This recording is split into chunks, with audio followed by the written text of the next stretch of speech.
एका बाईला नवरा कसा भेटला? घोंगडी इतका गोरा. बरं, यांच्या मनात शंका आली, काऊन हसल्या? घोंगडी पांढरी नसती का? तुम्हाला सगळ्या काळ्याच घोंगड्या दिसतात का? पांढरी नाही का घोंगडी एखादी? पण तुमचं ते काळ्याच घोंगडीवर ध्यान गेलं. घोंगडी इतका गोरा नवरा भेटला गणेशराव. पण सात्विक माणूस होता. त्या बाईच्या उभ्या आयुष्यात त्यानं कधीच बूट हारपून घरी आला नाही. कसा होता नवरा? घोंगडी सारखा. पण बाबा त्यानं एकाही दिवशी बूट हारपिला नाही. बूट कोण हारपिते हे तुम्हाला मी सांगायची गरज आहे का? तुम्ही पोटकिडे आहेत त्याच्यातले, मी तुम्हाला सांगावं याची गरज आहे का? जीवनात कधी बूट हारपून घरी आला नाही. जीवनात कधी बायकोला वाट पाहायला वेळ लावली नाही. जीवनात बायकोला माहेराला जाताना कधी तुटकी चप्पल दिली नाही. जीवनात बायको माहेराला जाताना कधी फाटकी साडी नाही. जीवनात कधी बायकोला या पोटाची खळगी भरण्यासाठी किराण्याची अडचण येऊ दिली नाही. नवरा कसा होता माहिती? घोंगडी सारखा. कसा रंग आहे नवऱ्याचा? घोंगडी सारखा. महाराज इतकी जीवनात त्याच्या सुखसोयी होती म्हणून ती पतिव्रता स्त्री त्याला पांडुरंगा इतकी, बाबाजी त्याला भगवान शिवजी इतकी मानित होती. पण शेजारणीच्या पोटात डबा उठला. तुम्ही अजून बी लक्षात घ्या, शेजाऱ्याच्याच पोटात डबे उठत आहेत म्हणून आपले घर पेटत आहेत. नाही तर तसा जाळच होत नाही घरात. शेजाऱ्याने इस्तू टाकल्याशिवाय घरच जळणत कोणाचीच. हे दुसऱ्याच्या इस्त्यानंच घर जळत आहेत. मला असं वाटतंय शेजाऱ्याचा इस्तू आत येऊ नये म्हणून आपण असा वाला पडदा टाकला पाहिजे की त्यानं आपल्याकडे फेकल्यावर त्याचंच जळालं पाहिजे. पण त्यानं इस्तू टाकल्यावर आपलं जळावं म्हणून इकून तुम्ही भुसकट ठुलं. राखेलच्या कॅनी ठेवल्या म्हणून आपलं जळायलं. ते राखेलची कॅन म्हणजे दुसऱ्याचं ऐकिने. राखेलची कॅन म्हणजे दुसऱ्याचं ऐकून आपलं घर जाळणे. दुसऱ्याचं ऐकायचंच नाही याला म्हणायचं वल्ला पडदा लावला. त्या बाईने एके दिवशी सांगितलं, सकू काय बाई तू संसार करते, काय तुझा नवरा आहे घोंगडी सारखा काळा, काय काय काय येडेवानी. तिने ऐकण्याची मर्यादा होती. तिने एके दिवशी सांगितलं, बाई तुम्हाला एक बोलू का? 2-3 वर्ष झालं तुम्ही मला टोमणे मारतात. तुझा नवरा घोंगडी सारखा, तुझा नवरा घोंगडी सारखा, तुझा नवरा घोंगडी सारखा. एक बोलू का बाई तुम्हाला? तुमचा नवरा काचा इतका सुंदर आहे, काचा इतका सुंदर आहे. पण मला कळतंय तसं तुमचे पोरं त्याला उचलून आणतात बस स्टँडच्या मुतारीपाशी पडलेला असल्यावर.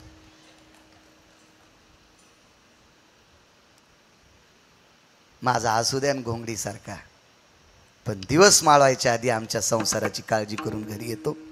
महाराज याला म्हणायचं पतिव्रता.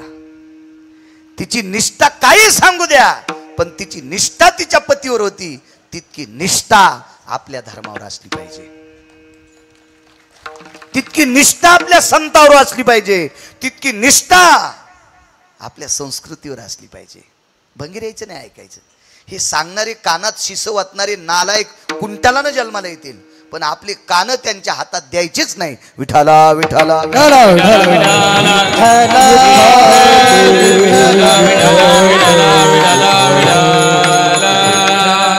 आणि आपल्याकडं ग्लानी येण्याचं एकमेव कारण एक आहे बाबाजी, आपले लोक एका फांदीवर बसतच नाहीत. एका फांदीवर बसणारच नाहीत. आज तुमच्या पाया पडतील की उद्या लगेच पिराच्या पाया पडायला जातील, की परवाच्या दिवशी लगेच कंदुरीला लिंब घेऊन जातील. हे इतके भंगिरे येत नाही.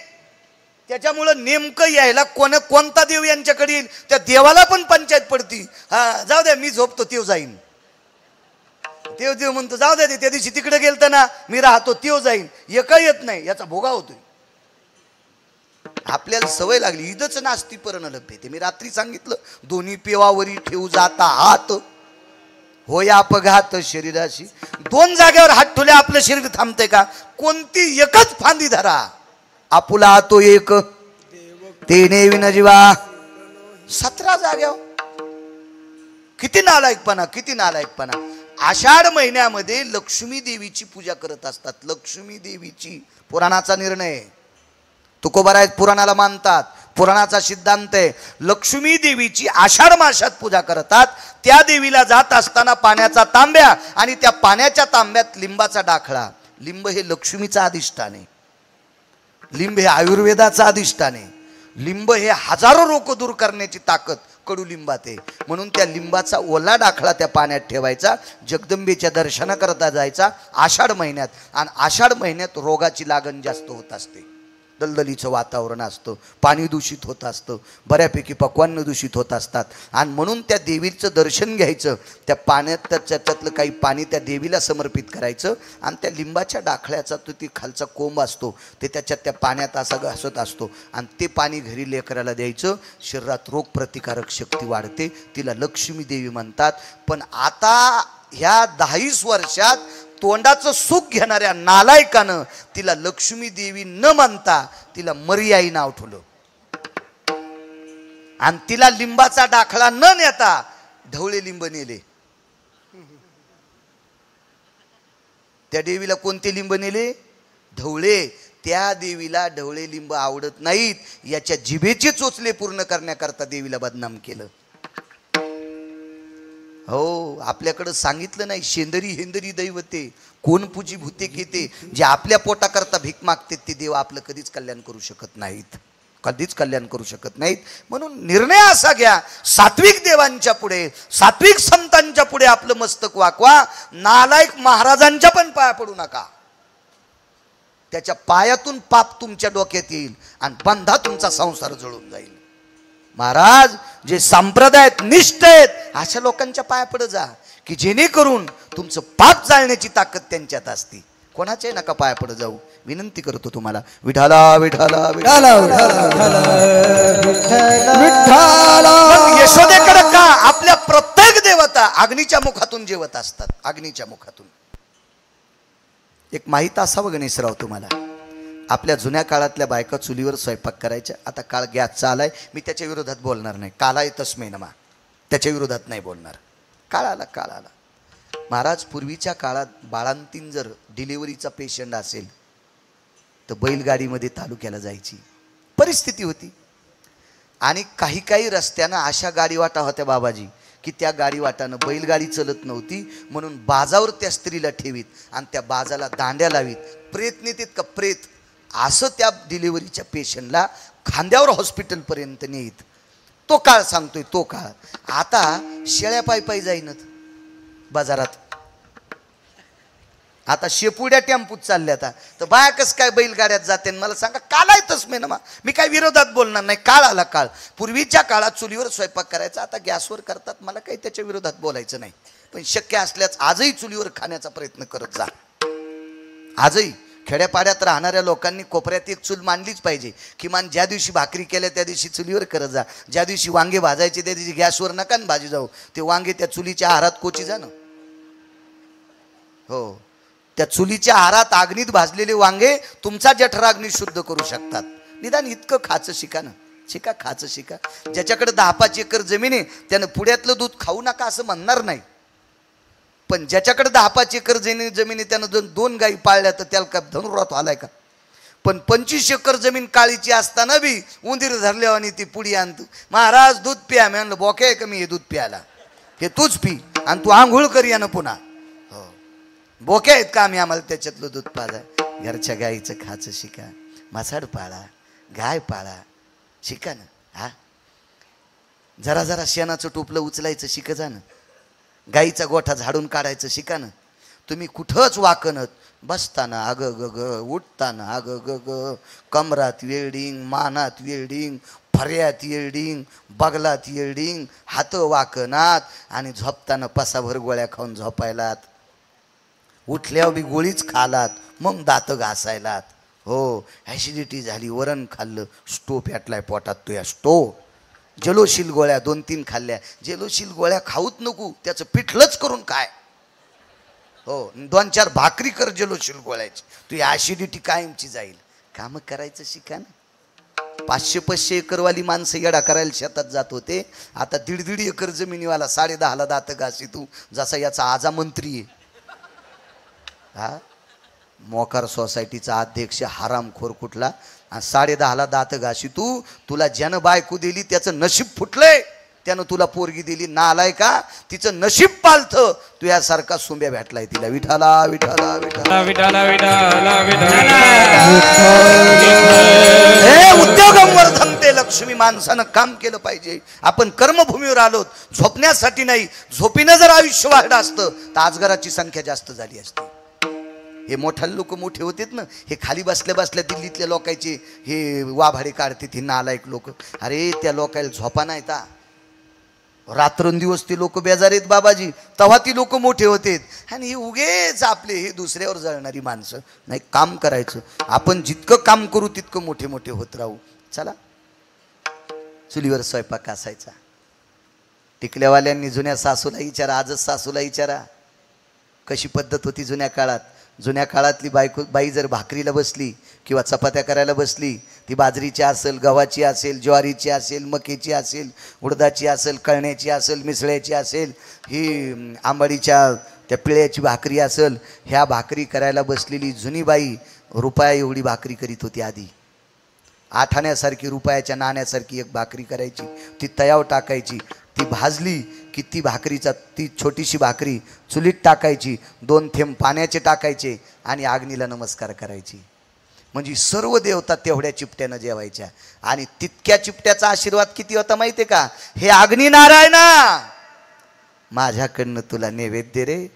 अश्विनी कुमार तृप्त व्हायचे आणि त्या घरातल्या लोकांनी त्या चुलीवरचा स्वयंपाक खाल्ल्यावर एकाचंही पोट दुखत नव्हतं. या सर्व देवतेची कृपा होती. कारण आपण जे कमवतो ना त्याच्यातला प्रत्येकाचा भाग प्रत्येकाचा ठरलेला आहे. प्रत्येकाचा भाग. शेतकरी राजाचं जीवन बघा ना, शेतकरी राजाचं जीवन बघा. खळं केल्याच्या नंतर मात्र सांडते, मात्र जमा केलं तरी इकडं तिकडे दाणे थांबतेत. ते दाणे पक्ष्यांचे आहेत, ते दाणे उंदरांचे आहेत, ते दाणे घुशींचे आहेत, ते दाणे मुंगसांचे आहेत, ते दाणे प्रत्येक जीवाचे आहेत. शेतकरी राजाच्या घरात जितकं येईल तितकं त्याचं, आणि शेतात राहील ते बाकींच्या जीवाचं असतं. महाराज, यज्ञ आहे त्याच्या जीवनात, हो, याग आहे त्याच्या जीवनात. त्याच्या जीवनात नाना प्रकारच्या यज्ञाची सिद्धांत आहे. म्हणून मी सांगतोय, ज्याच्या वाट्याला जमीन असेल तो भारत देशातला राजा असेल. ज्याच्या नावानं सातबारा असेल का गणेशराव, तो माझ्या महाराष्ट्रातला राजा असेल. त्याला नाना प्रकारचे यज्ञ करण्याचा योग येतोय. अहो, त्यानं ज्वारी पेरली, चुकून पक्षी त्याच्या ज्वारीचे कंस खातात. त्यानं गहू पेरले, सांडलेल्या ओंब्या उंदरं खातात. महाराज, नाना प्रकारच्या जीवाचं पोषण करणारा शेतकरी राजा आहे. चुकून एखाद्याची गाय मसड आली, 10-5 आळा शेती खाईल. एखाद्याचा बैल आला, 10-5 कंस तो खाईल. कारण त्याच्या जीवनात कायमस्वरूपी यज्ञ असतो. तो फक्त शेतकरी राजा असतो. तो शेतकरी राजा. शेतीवर प्रेम करा. महाराज, अग्नीची कृपा झाली आणि अग्नीनं त्या स्त्रीला सांगितलं, काय देऊ? एकच दे, देव माझ्या पोटी जन्माला यावा. आणि अग्नी देवाकडे गेला आणि देवाला सांगितलं, देवा मी त्या बाईवर प्रसन्न आहे. तिनं अग्नीची साधना केली आणि तिनं सांगितलं, देव माझ्या पोटी जन्माला यावा. भगवंतानं सांगितलं, अग्नी एक लक्षात ठेव, तिच्या उदरातून जन्माला यावा तिचं इतकं पुण्य नाही, पण तुझी तिनं साधना केली म्हणून तिला मी निराश होऊ देणार नाही. पोटातून जरी नाही जन्माला आलो तरी तिला गोकुळात जन्म भेटेल. तीच यशोदा. आणि तिच्याकडे 11 वर्ष 53 दिवस. वाक्य नीट ऐका, पुराण सांगते 11 वर्ष 53 दिवस तिच्या पोटातून जरी जन्म नाही घेतला तर जन्मदात्या मायबापाला सोडून 11 वर्ष 53 दिवस तिच्याकडे राहीन. तिचं नाव यशोदा आणि ती गोकुळात. म्हणून जनाबाई पहिल्या कडव्यात म्हणतात, वैकुंठीचा हरी, वैकुंठीचा हरी, वैकुंठीचा हरी, वैकुंठीचा हरी, वैकुंठीचा हरी, वैकुंठीचा हरी. त्याचा सिद्धांत पुढे सांगतो. तोपर्यंत विठोबा रखुमाई, कुमारी बार कुमाई,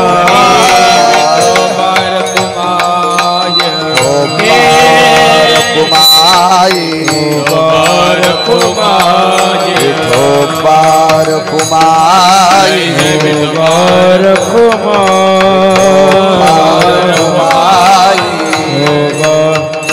हे विठोबा रखुमाई, विठोबा रखुमाई, हे विठोबा रखुमाई, हे विठोबा रखुमाई, हे विठोबा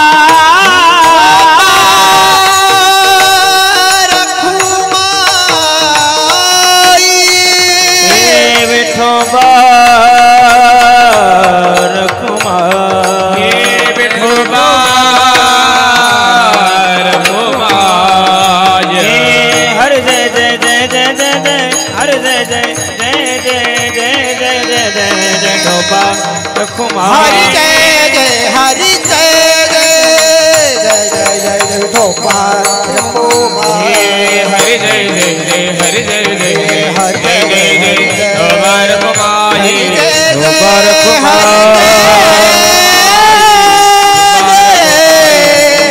विठोबा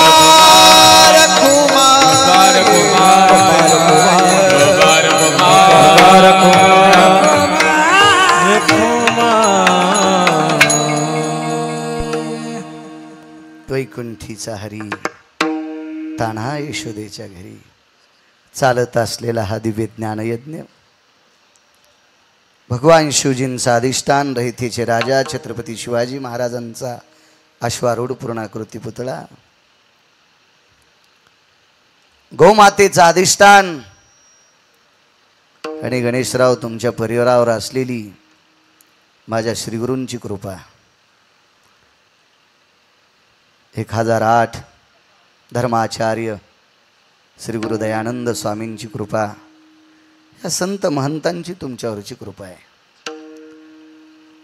सहज मोठ्यांचं वाक्य सांगेल या विश्वाच्या पाठीवर ज्यांच्यावर संतांची कृपा आहे त्याच्यावर विश्वाची कृपा होते आणि ज्याच्यावर संतांची कृपा नाही त्याच्यावर देवाची कृपा कधीच होत नसते सगळ्या गोष्टी मोडून टाकायची ताकद ती संतात असते प्रारब्ध बदलायची ताकद ती संतात असते अशी परमपावन कृपा गुरुवार्यांची आहे फार दिवसापासून तुमच्या कुटुंबाला तुम्हाला महाराजांची सेवा स्वामीजींची सेवा तुम्हाला घडली आणि त्या सेवेचं फळ आहे एवढा मोठा यज्ञ एखाद्या 2000 लोकसंख्येच्या गावानं विचार केला मी खूप फिरतोय महाराष्ट्रात खूप फिरतो 2000 लोकसंख्येचं गाव असेल त्या गावानं विचार केला तरी एखाद्या वेळेस त्यांचा मेळ होत नाही आणि एवढा मोठा सप्ताह करू शकत नाहीत ते का होऊ शकत नाही कारण ते एकत्रित येऊ शकत नाहीत पैसे प्रचंड असतील त्यांच्याकडे प्रचंड असतील पण नाहीत करू शकत ते तुम्ही एकट्याने एवढं सत्र भरावं तुम्ही वैभवशाली आहात पैशावाले आहात हे मला नाही सांगता येणार पण मला एक सांगता येईल तुमच्यावर संतांची कृपा आहे बाबाजी सारख्या आणि ज्ञानोबाराय तुकोबारायची कृपा आहे म्हणून तुम्ही ज्ञानाचा यज्ञ केलाय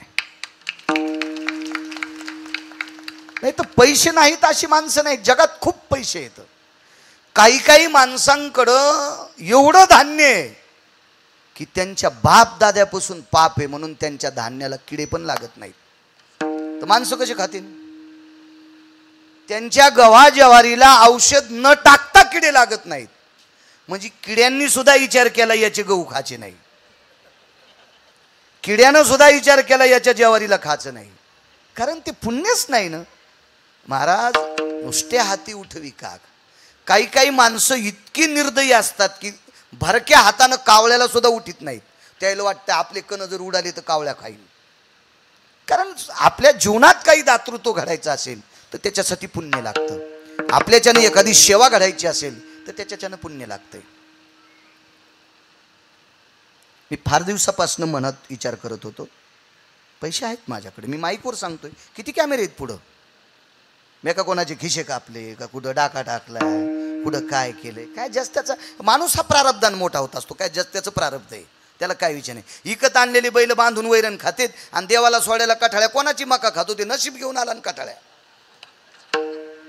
नशीब घेऊन आला नशीब तसं बाळूचं नशीब आहे ना नशीब आहे मला काय अडचण नाही पैशाची पण मी एकच मागणं मागत होतो या साधू संतांकडे मला एक ना एक दिवस गायीची सेवा घडावी एक ना एक दिवस गायीची मी माईकवर उल्लेख करणार नाही पण माझ्या अंतकरणात कितीतरी मंदिरांसाठी सुद्धा मी पावत्या गुप्त फाडल्या मला त्याच्यातही समाधान नव्हतं कारण जगात मंदिरं बांधणारी माणसं खूप आहेत तिथे गिरगावच्या बाळूची गरज नाही पण मला एकच लक्षात येत होतं तू 10-5 गायी पाळ आणि त्या गायीची सेवा करून मर इतकीच माझी अपेक्षा होती आणि ती मला देव माझी पूर्ण करत राहा लागलेला आहे आणि बाबाजी तुमच्यासारख्याच्या सर्व संतांच्या आशीर्वादानं गायीची सेवा जास्तीत जास्त करण्याचा योग माझ्या जीवनात यावा इतकंच मला जाता जाता आशीर्वाद द्या हो, माझ्याकडे जी संपत्ती आहे, ती संपत्ती ढेपीच्या रूपात, पेंडीच्या रूपात, गुळीच्या रूपात, कडब्याच्या रूपात गायीकडे जावी, ही एवढा आशीर्वाद मला मिळावा. पोरासाठी तर मी कमवून ठेवलंयच. विठाला विठाला विठाला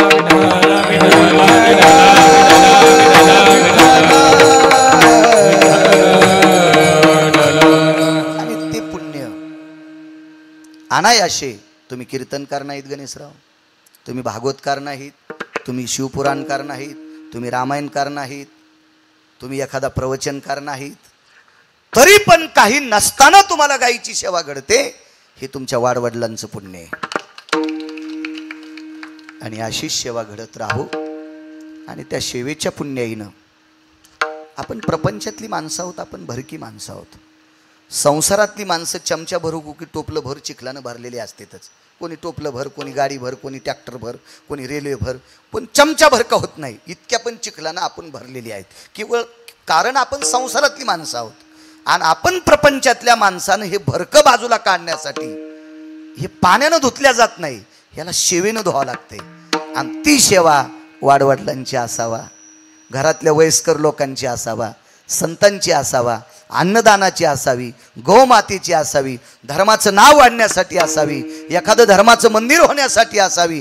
ती सेवा संसारातल्या माणसाला घडली की त्याच्या भोवतालचं दूषित वलय आहे का, दूषित वायू आहे का, दूषित वलय आहे का, दूषित कवच आहे का, दूषित कंपाऊंड आहे का, हे फक्त सेवेनंच जळू शकतंय. हे फक्त सेवेनं जळू शकतंय. संतांची सेवा असेल, धर्मांची सेवा असेल, नामाचा प्रचार असेल, गौमातेची सेवा असेल, वाडवडिलांची सेवा असेल. मी नेहमी सांगत असतो, ज्या बाईचे मालक कपाळावर कुंकू आहे तिनं नवऱ्याचं दर्शन दिवसात एकदा घेतलं पाहिजे, तरच तिला महाराजाच्या पाया पडायची लायकी आहे. नवऱ्याच्या पाया पडत नसल आणि महाराजाच्या पडत असल तर तिच्या पापानं महाराज धोत्रा सगळं जळण.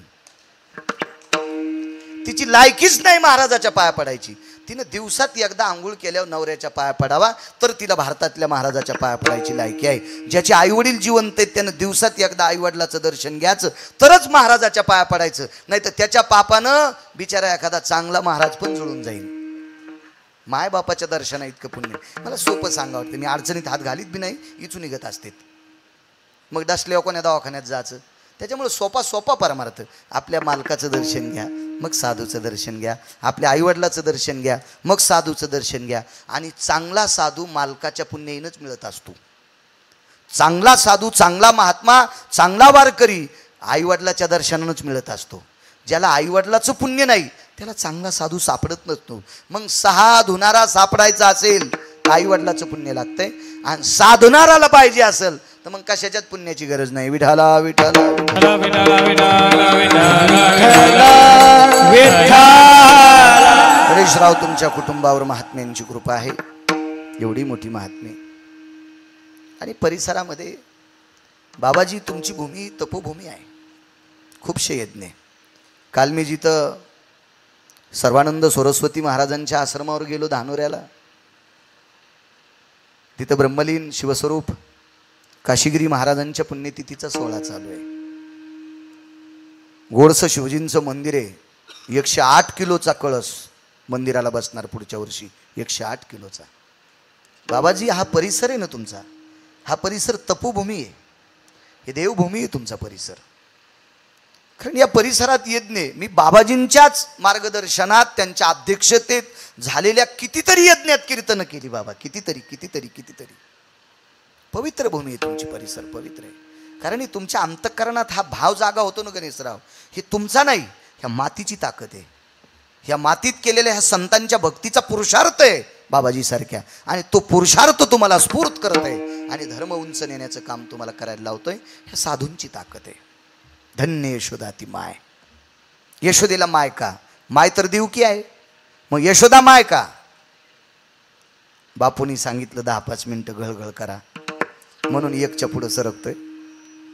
बापूंचा आदेश होता, जरा कमी करू नका. तसं मी कीर्तन कुठंच कमी करत नाही माऊली, कधीच नाही. माप भरून सांडावा. महाराज, वक्ता जर घड्याळ पाहत असेल तर त्या वक्त्याने एक लक्षात ठेवायचं, काळाची काठी आपल्या डोक्यात आहे.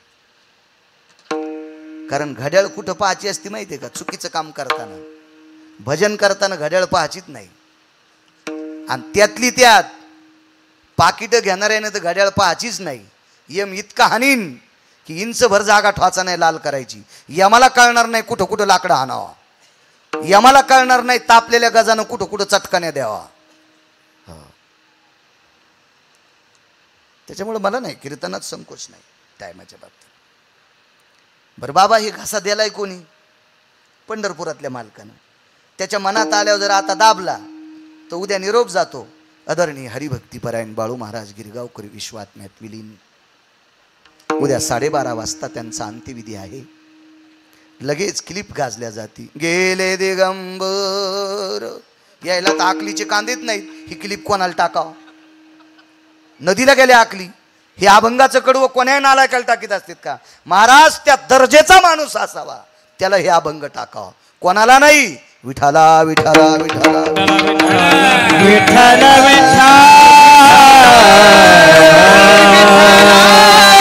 महाराज व्यक्ती स्वातंत्र्य झालं संप्रदायात. प्रत्येकाला वाटते माझी जहागिरी. नाही माऊली, आम्हा कीर्तनकाराची संप्रदायावर जहागिरी नाही. या संप्रदाय जहागिरी आधुरीव लोकांची आहे, ज्यांनी संप्रदाय जिवंत ठेवलाय. आज या महाराष्ट्राच्या मातीमध्ये वारकरी संप्रदायातले असे फडकरी आहेत. एक सांगू गणेशराव, त्या फडकऱ्यांच्या जीवनात गाणं हा शब्द सोडून द्या, शपक अभंग पण घेत नाहीत. शपक अभंग घेत नाहीत. अभंग काय साधना असेल या लोकांची. म्हणून परमार्थ या महाराष्ट्राच्या मातीतील आधारीव फडकऱ्यांमुळे परमार्थ आहे. आमच्यासारख्या काल परवाच्या कीर्तनकारांमुळे नाही, या टपराच्या गाडीत बसून माझ सारख्या गिरगावच्या बाळूने इकडे तिकडे फिरणाऱ्यामुळे नाही. ह्या संप्रदाय ज्यांनी रक्ताच्या कणापासून जोपासलाय, त्यांच्या कणाकणात संप्रदाय, ज्यांच्यात अभंग सुद्धा शपक स्वीकारला जात नाही. महाराज चुकीची चाल स्वीकारल्या जात नाही, चुकीचा स्वर स्वीकारला जात नाही, चुकीचं गाणं स्वीकारल्या जात नाही. ह्या लोकांनी संप्रदाय जिवंत ठेवलाय, आमच्यासारख्यांनी नाही. आम्हाला गर्व माऊली, आपल्याला गर्व नाही यायला पाहिजे. आपण या मोठ्या लोकांमुळे परमार्थात येत, आपल्यामुळे परमार्थ नाही, त्यांच्यामुळे परमार्थ आहे. म्हणून त्या पवित्र परंपरेतल्या लोकांना साष्टांग प्रणिपात करतोय. महाराज 300 वर्षाच्या परंपरा काय काही, 300-350 वर्षाची. श्रीगुरु बोधले महाराज, मानकोजी बोधले महाराज, 300-350 वर्षाची परंपरा. महाराज ज्या परंपरेत एक भागीरथी नावाची माऊली जन्माला आली, त्या भागीरथी नावाच्या माऊलीनं जगाच्या बापाला रडायला लावलंय. विश्वाचा बाप, ती पाया पडत असताना देवाचे डोळ्यातले पाणी तिच्या पाठीवर पडतंय. अशी भागीरथी त्या पवित्र मानकोजी बोधले महाराजांच्या कुटुंबात जन्माला आली. त्या कुटुंबातले वारकरी सध्या आता जयवंत बाप्पा आहेत. बाप्पांचे वडील दादा आहेत. 350 वर्षाची परंपरा. काय परंपरा आहेत महाराजा. या परंपरेमुळे संप्रदाय जिवंत आहे. त्याच भागामध्ये रामकृष्ण भाऊंची परंपरा, धाराशिव भागामध्ये रामकृष्ण भाऊंची परंपरा. श्रीगुरु वैकुंठवासी रामकृष्ण भाऊ जात राहिले. गणेशराव, आस्ती संचयाचा कार्यक्रम आपण राखेचा कार्यक्रम म्हणतो. सगळी परिसरातली वारकरी श्रीगुरु भाऊंचं पार्थिव अग्निमय झाल्याच्या नंतर तुका म्हणे रक्षा झाली आपे आप, उजळीला दीप गुरुकृपा. सगळी लोक दुसऱ्या दिवशी त्या ठिकाणावर गेले. तर रामकृष्ण भाऊंची कवटी सापडली, कवटी डोक्याची कवटी. तर वैकुंठवासी रामकृष्ण भाऊंच्या कवटीवर 10-15 क्विंटल सरपण आणि एखादा ट्रॅक्टर भर नारळ असतील. तेवढ्या इंधनामध्ये शरीर जळून दग्ध झालं, तरी पण कपाळावरच्या कवटीवर रामकृष्ण हरी नाव होतं. रामकृष्ण रामकृष्ण हरी. माऊली महाराज, या लोकांमुळे संप्रदाय जिवंत आहे. या लोकांमुळे संप्रदाय जिवंत. या लोकांमुळे खाली गेले की शंकर महाराज कंधारकर, आमचे बाबारावजी गिरगावकर शिष्य होते. त्यांच्याकडे चातुर्मास केला संभाजीनगरला. गुरुवर्य बाबाजी ते सकाळी देवपूजा करत असताना चंदन कालवलं, उगाळलं की पाटावरच्या धातूच्या देवता पुढे सरकत होत्या. काय साधना या लोकांची महाराज.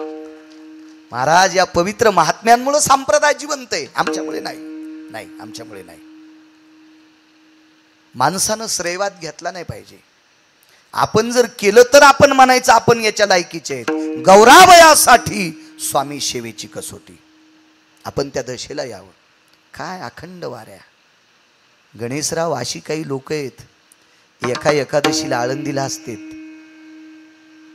वद्य एकादशीला, तर शुद्ध एकादशीला पंढरपूरला.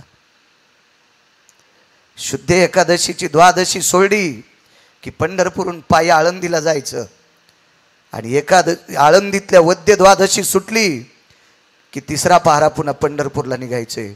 20-20 वर्ष झाले असे काही निष्ठावंत वारकरी आहेत.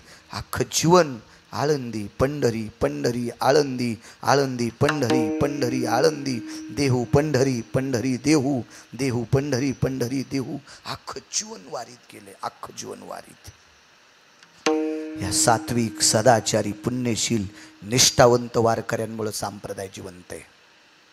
हा धर्म त्या लोकांमुळे जिवंत आहे.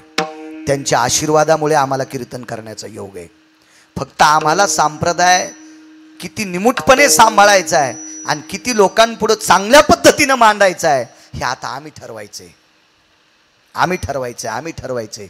आणि आम्ही जर चुका केल्या ना गणेशराव, तर वरचा काठी घेऊन उभा आहे. कोणाच्या बापाची जहागिरी नाही. ह्या संप्रदायाचे संस्थापक, अध्यक्ष आहेत तुमच्या मंदिरातले मालक. भगवान शिवशंकर बाबाजी या संप्रदायाचे अध्यक्ष आहेत. एका जनार्दनी वैष्णव आणि शिरोमणी महादेव भगवान शिवजी आहेत. चला, यशोदेच्या जीवनात वात्सल्य का, आई का? कारण ज्या वेळेला कृष्ण परमात्मा मथुरेकडे निघाले, आकृर रथ घेऊन आले, त्या रथात बसले, रथातनं खाली बोलवलं आणि यशोदेनं सगळी दुधाची पदार्थ काढली. दही काढलं, लोणी काढलं, तूप काढलं, ताक काढलं, दूध काढलं. काय एखादा पेढा केला असेल तो पेढा काढला, रबडी केली असेल ती रबडी काढली, भात काढला, साखर काढली, गूळ काढला. ही सगळी पदार्थ एका ताटात ठेवली. कृष्ण कन्हैयाला चंदनाच्या पाटावर बसिलं, त्याच्यातला एक एक घास सगळा खाऊ घातला, सगळा खाऊ घातला कृष्णाला. दुधासोबत ताक खाऊ घालतेत का हे मला माहीत नाही, पण ताकाचा चमचा, दुधाचा चमचा, दह्याचा चमचा, लोण्याचा चमचा, पेढ्याचा चमचा, श्रीखंडाचा चमचा, बासुंदीचा चमचा, भाताचा चमचा, साखरेचा चमचा, गुळाचा चमचा, हे सगळं खाऊ घातलं बाबाजी. आणि यशोदेनं कृष्ण कन्हैयाचं तोंड पुसलं आणि हातात पाणी घेतलं आणि त्या सगळ्या पात्राच्या भोवताल गणेशराव ते पाणी फिरवलं. भगवंतानी हात धरला. मैया, हे मैया, जेवायच्या अगोदर पाणी फिरवत असतात हे मला माहित आहे, पण आज 11 वर्ष 53 दिवस झाले आई, तू उलट काम का केलंस ग? जेवण झाल्याच्या नंतर हात का, पाणी का फिरवलं? जाऊ दे कन्हैया, असू दे, पुन्हा कधी योग आल्यावर सांगेल. सांग न ग मैया, हे माय सांग न. हे इकडे का आवाज करा, सांग न ग आई, आई सांग न ग, याचं कारण काय? यशोदेनं सांगितलं, कृष्ण ऐकायची ताकद आहे तुझ्यात? हो सांग माय. कन्हैया, तू ज्या दिवशी आमच्या घरी आलास, तू 4 वर्षाचा झाल्याच्या नंतर मला कळालं तू देवकीचा आहेस. आधी माहित नव्हतं बरं. 4 वर्षाच्या नंतर कळालं तू देवकीचा आहेस. हे नंदराजा कर भरण्यासाठी मथुरेत गेले आणि तिथं वसुदेवाने नंदाला सांगितलं, नंदराज, तुमच्याकडची कन्या मी आणली होती आणि माझा मुलगा तुम्हाला दिलाय. फिरविले दोन्ही कन्या आणि चक्रपाणी. नंदराजाने यशोदेला सांगितलं, यशोदे, हा कन्हैया देवकीचा आहे. एक सांगू का यशोदे, एक न एक दिवस हा देवकी मातेकडे जाईल, पण ज्या दिवशी याच्या आईकडे जाईल, त्याच्या आईनं जर विचारलं, कन्हैया, यशोदेनं तुझी सेवा कशी केली, तर त्याचं तोंड बंद पडावा आणि डोळे उघडावा, रडण्याच्या व्यतिरिक्त त्याच्याकडे काही नसावा, इतकी सेवा कर. कन्हैया, आज तुझं जेवण झाल्याच्या नंतर या सगळ्या पदार्थावर पाणी फिरवलंय. पेड्यावर असेल, दुधावर असेल, दह्यावर असेल, तुपावर असेल, लोण्यावर असेल, श्रीखंडावर असेल, बासुंदीवर असेल, भातावर असेल, गुळावर असेल, साखरेवर असेल, एवढ्या पदार्थावर पाणी याच्याकरता फिरलं. मी संकल्प केलता, याच्यातले जे पदार्थ तू खाशील ते मी खाईल. कन्हैया, ज्या दिवशी तू दूध पिलंस का रे, त्या दिवशी मी दुधाला हात लाईत होते. कन्हैया, तू ज्या दिवशी दही घेतलंस का रे, कडकडतं ऊन जरी असलं तर तू ज्या दिवशी घरचं दही घेतलं नाहीस, त्या दिवशी मी दही तोंडाला लावलं नाही रे कन्हैया. ज्या दिवशी तू भात घेतला नाहीस, त्या दिवशी मी भात तोंडाला लावला नाही रे कन्हैया. तू ज्या दिवशी जी वस्तू खाशील तीच वस्तू मी त्या दिवशी खाल्ली. माझा संकल्प आहे. मग आई, आज पाणी का फिरवलं? ऐक कन्हैया, आज तू आमचा वाडा सोडून गोकुळ सोडून मथुरेत जाणार आहेस. गोकुळ सोडून मथुरेत जाणार आहेस. आजपासून या पदार्थावर याच्याकरता पाणी फिरिलंय. या शरीरात जोपर्यंत प्राण आहे तोपर्यंत याच्यातली एकही वस्तू खाणार नाही. महाराज जगात मायनं संगणेशराव आपल्या लेकरासाठी इतक्या वस्तूचा त्याग करणारा जगात एकच माय, तिचं नाव बाबाजी यशोदा होतं. म्हणून धन्य यशोदा ती माय आणि दाशी जनी वंदी पाय. ज्ञानेश्वर माऊली ज्ञानराज माऊली तुकाराम ईश्वर माऊली ज्ञानराज माऊली तुकाराम ज्ञानेश्वर माऊली ज्ञानराज माऊली ज्ञानेश्वर माऊली ज्ञानराज माऊली ज्ञानेश्वर माऊली ज्ञानराज ज्ञानेश्वर माऊली ज्ञानराज माऊली ज्ञानेश्वर माऊली ज्ञानेश्वर माऊली ज्ञानराज माऊली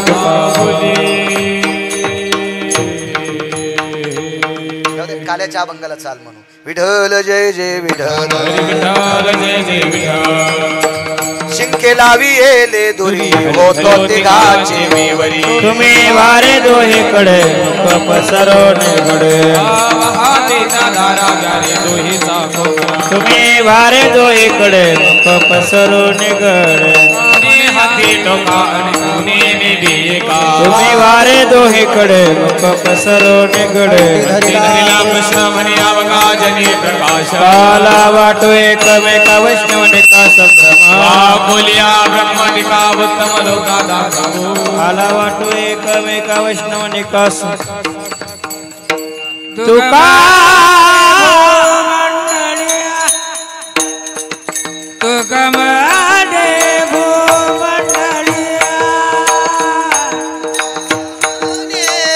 भूमंडळी तुका मने भूमंडळी आवे पड्या विरकाळ्या आवे पड्या विरकाळ्या कालवा तू एकमेका कालवा तू एकमेका आम्ही पडी वीर गाडे आम्ही पडी वीर गाडे कालवा तू एकमेका कालवा तू एकमेका वैष्णवनिका संभ्रमा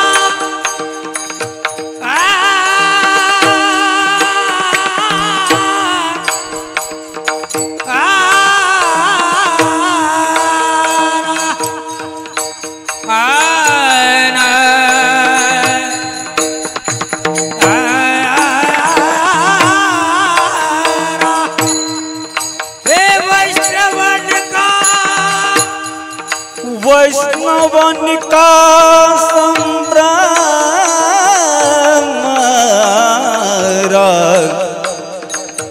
वैष्णवनिका संभ्रम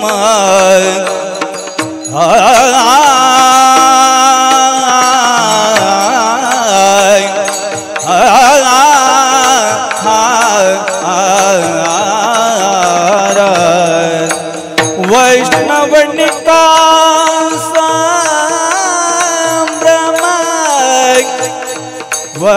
वैष्णव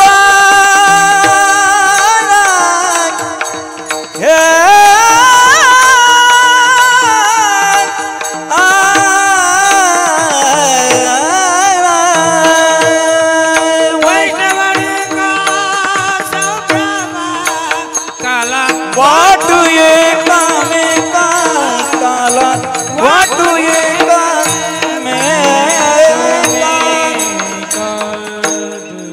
विठ्ठल बोलिलेले करू वेडे वाकुळे उत्तरे. समापराध महाराज तुम्ही सिद्ध नाही विचारिला अधिकार मी आपुला समापराध महाराज तुम्ही सिद्ध तुका म्हणे ज्ञानेश्वरा का पाया पैसे करा समापराध महाराज तुम्ही सिद्ध योगे 28 विथे बरे उभा मांगी रखुमाई दिशे दिव्य शोभा कुंडलिका भेटी प्रब्रह्मा करणे वाली भीमा बुद्धर जगा जय देव जय पांडुरंगा हरि पांडुरंगा माही वल्लभ राई च वल्लभ पाही जो लगा जय देव जय तुलसी माळा गळा कर ठेवली करटी असे पितांबर कस्तुरी ललाट देव सुराराती भेटी गरुडा हनुमंत पुढे उभे राहत जय देव जय पांडुरंगा हरि माही वल्लभ राई च वल्लभ पाही जो लगा जय देव आषाढी कार्तिकी भक्त जन येते चंद्रभागे माझे स्नान करते दर्शन घ्या मात्र मुक्ती केशवाशी नामदेव भाऊ वळती जय देव जय पांडुरंगा माई वल्लभ राई च वल्लभ पाही जो लगा जय देव आरती ज्ञान राजा महा कैवल्य तेजा सेवी साधु संत मनोविधिला माझा आरती ज्ञान राजा लोक ज्ञान जगे तननाथ कोणे अवतार पांडुरंग नाव ठेवले ज्ञाने आरती ज्ञान राजा महा कैवल्य तेजा सेवी साधु संत मनोविधिला माझा आरती ज्ञान राजा प्रगट गुह्य बोले विश्व ब्रह्माची गेले राम जनार्दन आई मस्त ठेवले आरती ज्ञान राजा महा कैवल्य तेजा सेवी साधु संत मनोविधिला माझा आरती ज्ञान राजा आरती कारमा स्वामी सद्गुरु रामा सच्चिदानंद मूर्ती बाह्य दाखव्य आरती तुकाराम राघवे सागरात पाषाण काढले तैसे तुमाचे अभंग रचले आरती तुकाराम स्वामी सद्गुरु रामा सच्चिदानंद मूर्ती बाह्य दाखव्य आरती तुकाराम तुकिता तुलने से ब्रह्मा तुकासी आले म्हणून रामेश्वरे चरणी मस्तक ठेवले आरती तुकाराम स्वामी सद्गुरु रामा सच्चिदानंद मूर्ती बाह्य दाखव्य आरती तुकाराम डोळ्याने बाही बालुजी प्रेम आलिंगन आनंदी भोजन भयो वाळी विठ्ठल रखमाई ढोबार विठ्ठल रखमाई ढोबार ही सवावे माझी आस जन्म जन्मी तुझा पंढरीचा वार करी हरी चुकोनी संता संग सर्व काळ अखंड प्रेमाचा चंद्रभागे स्नान मागे पंढरीचा वार करी हरी चुकोनी अकल्पाविषयी भावित या कुळा माझ्या सकळ हरी कल्पनेची बाधान कोणी साळी मंडळी सुखी असो. अंखराचा वारा राघोराज माझ्या विष्णुदासा भाविका नाममणी तया सवे कल्याण निदान कल्पनेची बाधान व कोणी काळी संत मंडळी मागणी तिथं प्रति आहे केशरी बाई या पांडुरंगा संतास निर्विहीची मजली काही न मागू तुका दे. म्हणे आता उदारत मज होई ठेवी पायी संतांची या संतास निर्विहीची मज देई आणि कदुजे काही न मागू दे ज्ञानदेव तुकाराम देव तुकाराम देव तुकाराम देव तुकाराम तुकाराम कवरदे हरी विठ्ठल. श्रीमंत श्री जगद्गुरु तुकोबारायांना वैकुंठ गमन होऊन 450-375 वर्ष झाली. एकच विनंती करतो, फक्त 30 सेकंद म्हणजे अर्धा मिनिट, अर्धाच मिनिट तुम्हाला भीक मागतो, सगळ्यांनी हात वरी करा.